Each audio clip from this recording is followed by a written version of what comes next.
En temps de guerre, il est des hommes et des femmes qui ne sont pas soldats, mais qui arpentent la ligne de front pour dédier leur vie à celle des autres. Mihailo et son groupe de volontaires sont de ceux-là. Milana a l'assurance et l'insouciance de ses 19 ans. J'aime cette équipe, malgré tous ces bombardements. Le dernier, c'était là et là. J'ai un peu nettoyé les graves à moi-même. C'était quand même un peu effrayant.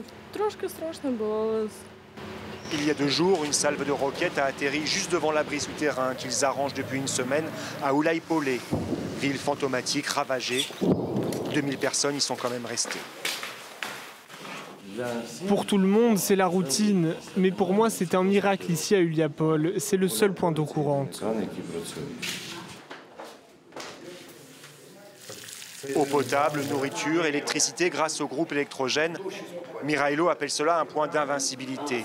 Un terme apparu en Ukraine pour signifier que ceux qui persistent à demeurer dans ces localités en ruine peuvent y survivre malgré tout.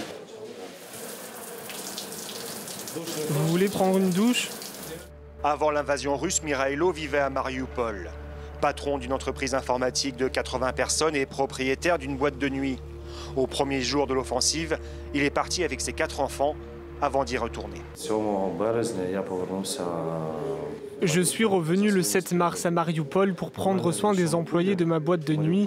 Et quand je suis arrivé dans le sous-sol, il y avait des gens qui en avaient fait un abri. Je me suis occupé d'eux. Il y avait 200 personnes. J'ai commencé à les évacuer. C'est comme ça que j'ai commencé à être volontaire. J'ai fait 7 évacuations.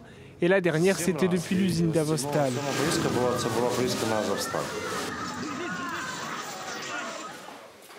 Mihailo a commencé seul. Maintenant, ils sont 15 à le suivre dans la périlleuse mission qu'il s'est fixée.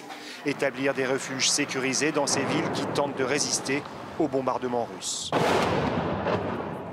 Mariupol, Avdiivka, Orikhiv.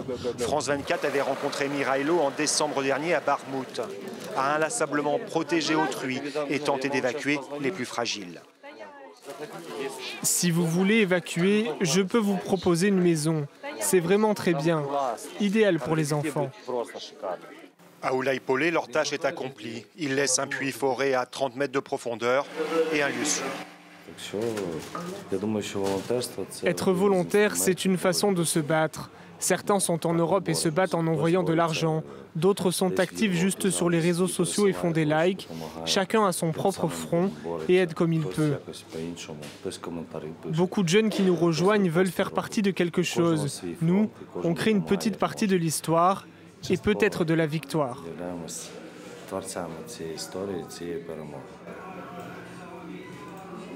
Mihailo et sa troupe vont reprendre la route pour une autre cité dévastée, un autre refuge à installer et une foi inébranlée en la solidarité. Au début de l'invasion russe, l'Ukraine a montré le visage d'une nation héroïque et unie.